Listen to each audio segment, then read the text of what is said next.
Hello, and welcome to today's episode. Today, we're diving into a little-known and deeply unsettling story. One that, until recently, was kept almost entirely out of the public eye.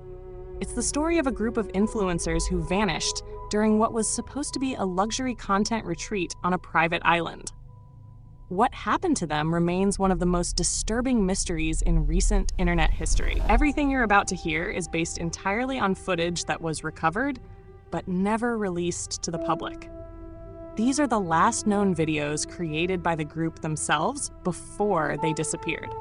The story has been reconstructed from the unreleased footage using AI-generated visuals that retell the scenes and descriptions captured in the recordings. Before the first body dropped, before the island turned into a nightmare. These were the 8 influencers invited to paradise. First, Phil, a YouTube veteran in his mid-30s, known for top 10 lists and fact-driven content. Then there's Kathy, a sweet, soft-spoken beauty vlogger, always recording, always glowing. Bruce, the adventurer, a travel vlogger who's more at home on a cliff edge than in front of a ring light. Christina, the queen bee of Instagram. Designer bags, heavy filters, a face that's been fine-tuned for followers. She has the biggest audience and the biggest ego. Blake, the self-proclaimed success guru. Crypto, motivation, alpha energy, all from a luxury LA penthouse. He talks money, power, and mindset, constantly. Lane, the gaming rebel. Young, loud, and decked out in neon gear and overpriced peripherals. He's living in gamer heaven and emotional chaos. Stacy, a TikTok firecracker. Bright, fast, fun. And finally, the fake hunter. His channel's all jump scares and shaky cam, running through woods pretending to find monsters, but what happens when he meets a real one? In their final uploads, each influencer explained why they'd be going offline for a while. The sun was shining. The 8 content creators arrived by boat to an isolated island. It was the kind of place that looked like paradise at first glance. Pristine waters, untouched greenery, and the quiet hum of nature. They had been invited for what was pitched as a creative retreat, an exclusive content experience away from the distractions of the modern world. But almost immediately, one of them started pushing the limits. Ted. If you've ever been on YouTube, you probably know the type. He was loud, constantly filming, always performing. Ted ran one of those paranormal prank channels. You know the ones. Fake hauntings, jump scares, edited in ghosts.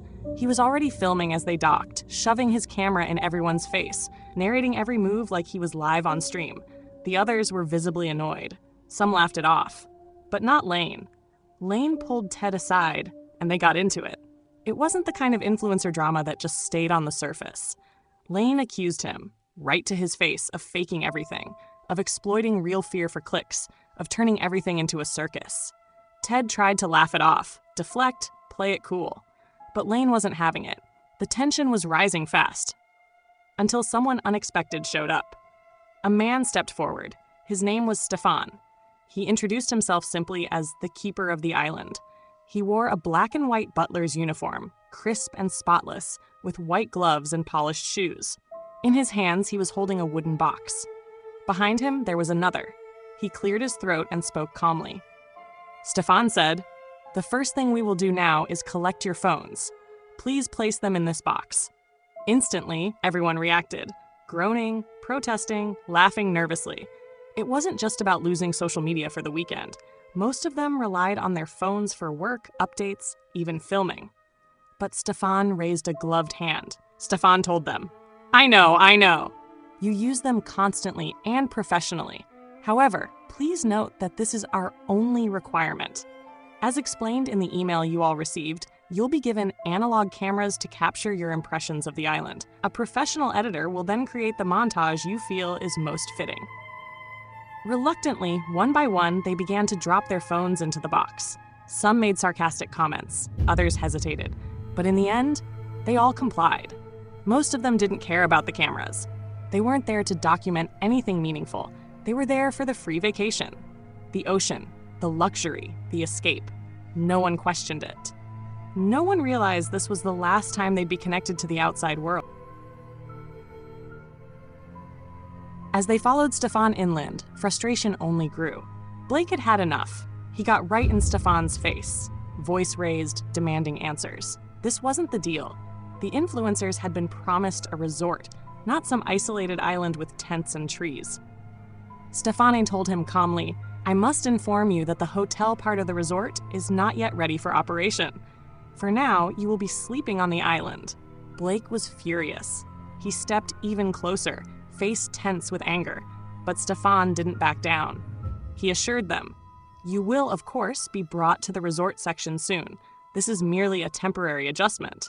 Still, with no reception and no options, they had no choice but to follow. Eventually, Stefan led them to a single large wooden cabin nestled near the tree line. It looked old but sturdy. Everyone gathered in front of it, bags in hand, uneasy but silent. Stefan didn't say a word. He simply gestured toward the entrance and let them have their moment. Surprisingly, as they stepped inside, their fears began to fade. The interior was cozy, rustic but clean, well lit. No bugs, no mold, no sleeping bags.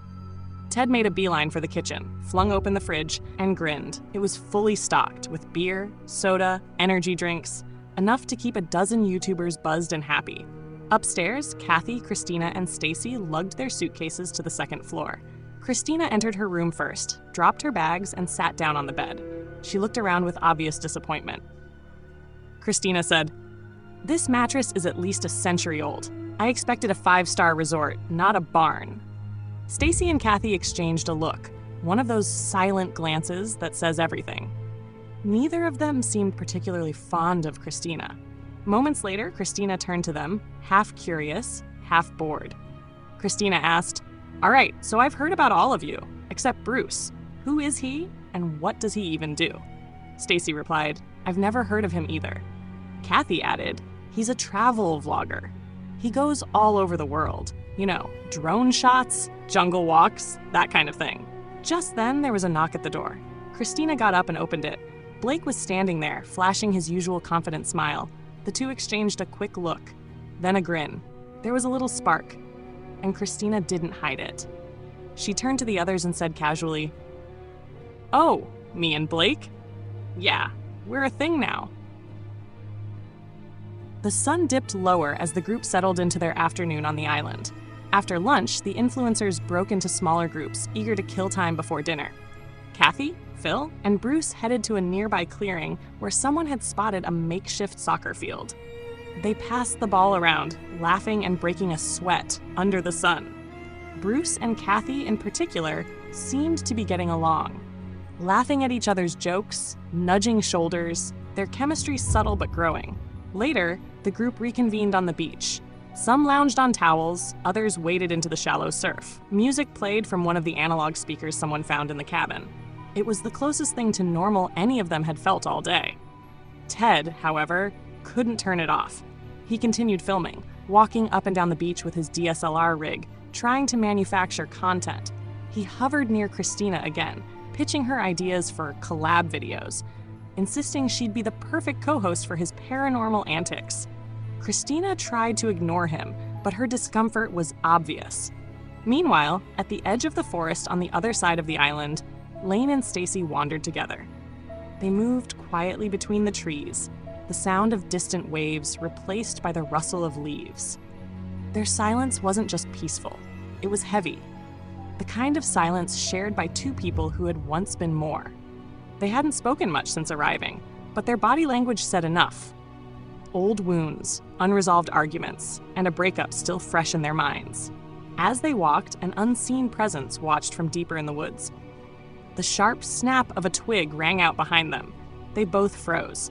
A bird darted up into the sky from a nearby branch. Neither of them spoke, but the tension was immediate. Stacy looked over her shoulder.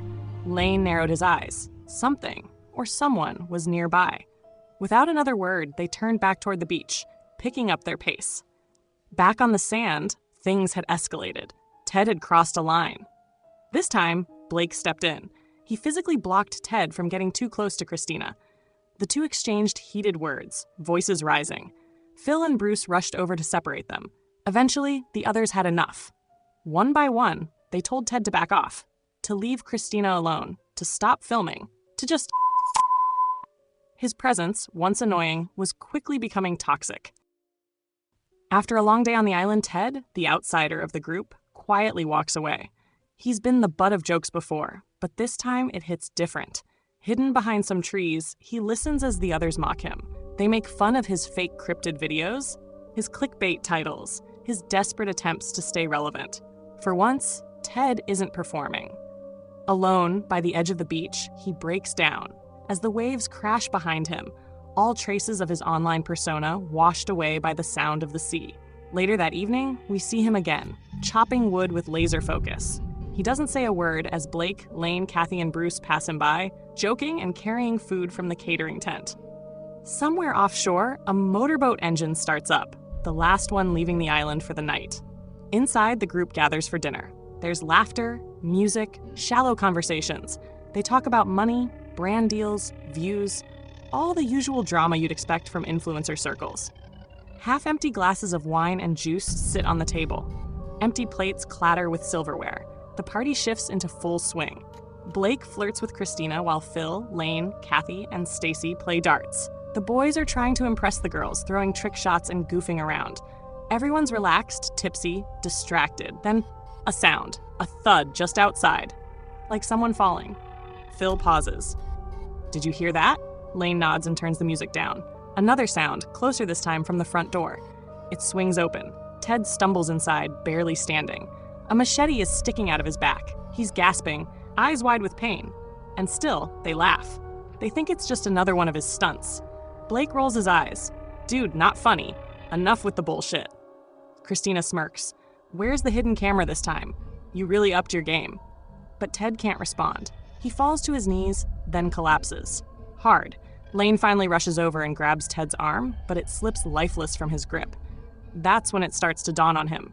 "Guys," Lane says, his voice shaken. Blake's smile falters. "What?" A silence falls over the room, and then a scream. Christina, frozen in horror, finally realizes, he's dead! Blake rushes to the door, looking out into the woods, but it's pitch black. The trees sway in the wind. Whoever did this is gone. Thanks for watching part 1 of the story, and a special thanks to Ava for reading it. This is an original screenplay written by me, and I'm sharing it here in hopes it catches the attention of producers, actors, or anyone in the industry, because I truly believe the concept has strong potential. If you enjoyed it, stay tuned. Part 2 is coming very soon. Or maybe a movie is coming too. My email is in the video description if you'd like to reach out.